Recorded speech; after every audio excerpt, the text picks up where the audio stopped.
జయ కదలి పాపహరేశ్వరి యొక్క ఆలయము. మరి మా యొక్క పేరు సిద్ధేశ్వర స్వామి, మరి జిల్లా నిర్మల్, మరి ఇక్కడ బిలాపూర్ మండలి.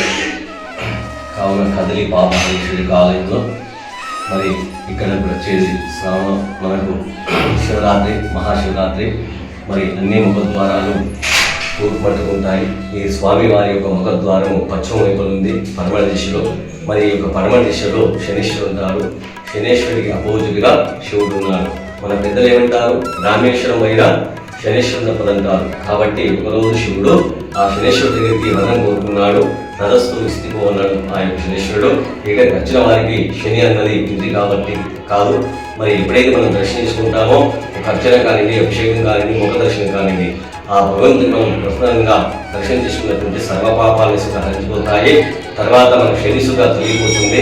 మరి జమదగ్ని మహారాజు యొక్క పుత్రుడు పరశురాముల వారు కావున ఆ యొక్క పరశురాముల వారు ఆత్మహత్య చేశాడు.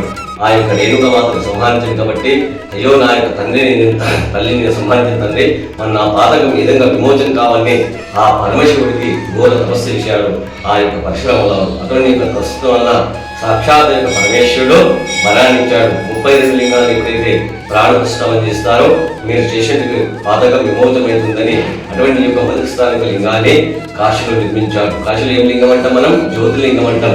కాబట్టి కాశీ చూస్తే కదిలి చూసినట్లే, కదిలి చూస్తే కాశీ చూసినట్లే. కాబట్టి రెండు ముఖద్వారాలు చేయముంటాయి. కాబట్టి ఆ యొక్క లింగాన్ని ప్రాణప్రతిష్ఠాపన చేయించి మహా పుణ్యస్థితంలో తిరుగుకుంటూ లింగాలను మాత్రం నిర్మించుకుంటూ ఈ గజ స్థితంలో వచ్చేసి ఈ యొక్క లింగాన్ని ప్రాణప్రతిష్ఠాపన చేశారు.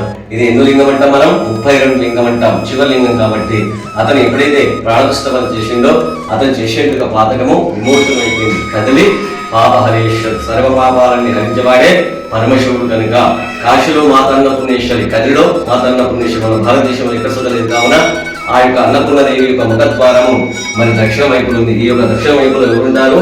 యమధర్మరాజు ఉంటాడు. ఆ అమ్మకు అపోజిట్ గా యమధర్మరాజు ఉంది. కాబట్టి ఒకసారి మనం మనసారా ఇంకా మోకినట్టుంటే యమగణాలను వెళ్ళిపోతాయి.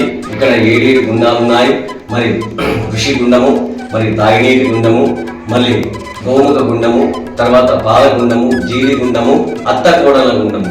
7 జన్మాల పాతక విమోచన అయిపోతుంది. కాబట్టి 18 వనమూలికల చెట్ల రకం ఉన్నది ఇక్కడ. ఒకసారి మనము దర్శనం ఇంకా చేసుకున్నట్టుంటే సర్వ పాపాలు హరించిపోతాయి. ఇప్పుడు వచ్చేది మనకు శివరాత్రి, శివపార్వత కళ్యాణం అంగరంగ వైభవంగా రాత్రి 12:30 సమయంలో, 1 గంట సమయంలో స్వామివారి యొక్క కళ్యాణం ఉంటుంది. కావున ఇట్టి యొక్క కళ్యాణానికి అందరి సుఖ కోరిన కోరికలు పొంగు బంగారంగా విజయవంతంగా నెరవేరిపోతాయి. కాబట్టి పునాశకుడానికి వచ్చింది. కాబట్టి అందరి సుఖంగా ఉండాలి, మళ్ళీ పునర్దర్శనం కావాలని ఆ యొక్క భగవంతుని వేడుకుంటున్నాము. సర్వే జనా సుఖినో భవంతు. శాంతి శాంతి శాంతి. పాపరేశ్వర భగవానికి జయ, మాతాకి జయ.